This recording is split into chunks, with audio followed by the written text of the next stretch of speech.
Alright, Pierre, I was going to walk over there and show you this farm equipment. This farmer buried some of his machinery under the earth.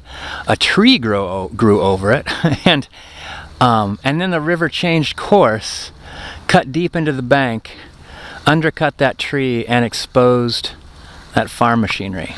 I was going to walk over and show it to you closer because it's really old farm machinery. But my point is that secrets don't stay secret, and information wants to be free.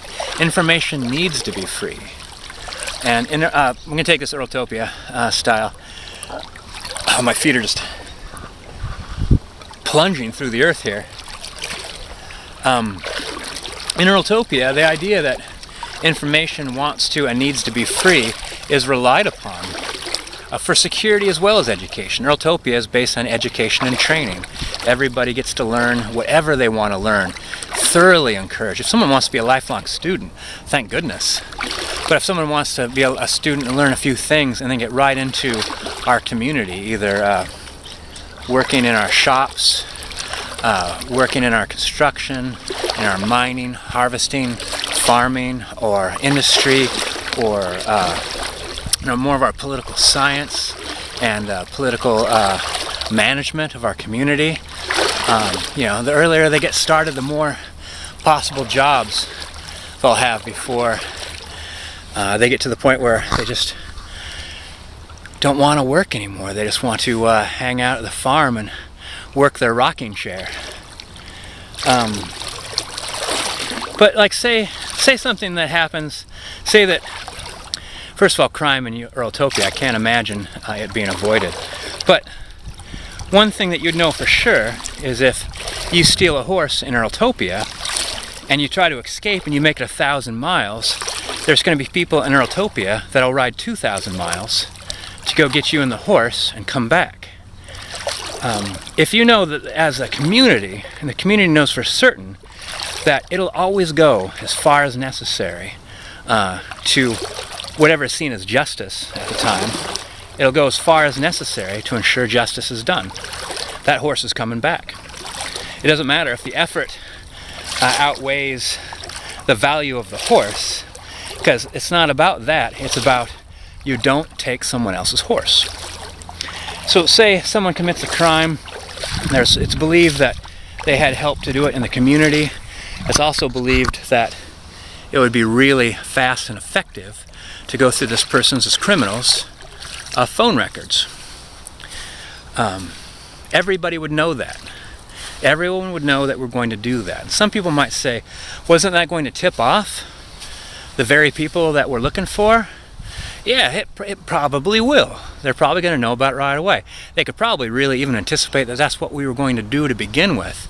So the second that person got caught, people would probably start running for it.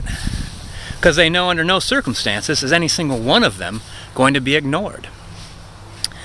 And also the flip side of that is, the second that happens, and you notice, you know what, our neighbors are throwing everything in their truck right now. It looks like they're moving out at 2 in the morning. And today was the day that guy got caught for that bank robbery.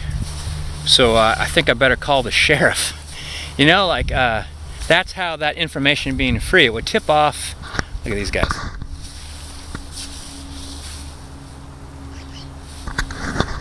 It would tip off the very people that we were going to investigate, but it would also tip off their neighbors. Oh man, that pool must be nice. They didn't even want to move when I walked by. They're like, I saw that guy earlier, he's not going to mess with us. And anything that needs to take place secretly, say like, oh well, the second we make it known we're going to go through this person's phone records, we believe the criminals have the possibility of escaping completely. So let's make it secret. I think it'd be, well, let's just try to move fast. Let's not all try to be let's not try to play that game. like, I think I would be better that somebody did escape. And who, I mean, what's to say? Like, is that name going to come off our list eventually? So-and-so works with someone else to rob a bank. We make it known we're going through so-and-so's phone records, or it's just known. That's how it happens. You commit a crime and you get completely investigated. And someone hops on a plane and jets off to Antarctica. Like, all right, well, they got away. Are they going to stay in Antarctica forever? I mean, their name's not coming off the list. We might get them like 45 years from now. So, I don't know. It's like maybe in the next 10 years, someone from Earltopia goes down to Antarctica to do some research on penguins or on isolated environment living. And while he's down there, he just happens to nab that guy. That'd be awesome. Oh man. Yeah, so yeah, I wouldn't play that game. I don't think, I mean, who wants to play that game? I mean, that's the thing, like I can imagine like saying that in Earltopia, like why don't we all just be very straightforward? Why don't we just all be very honest and very open, and even our enemies will have an opportunity to see what we're about to do. But so will our friends. So it seems like it cancels out. I can see someone arguing that with me. I don't know. I'd be hard pressed. I can imagine saying, what if someone's kidnapped and they might do something crazy?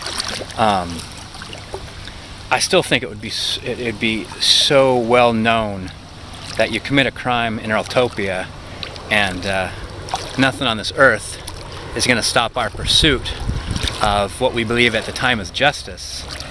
That there would be any way to like suddenly be secretive about who we were as a community. I don't know because I'm still thinking about it.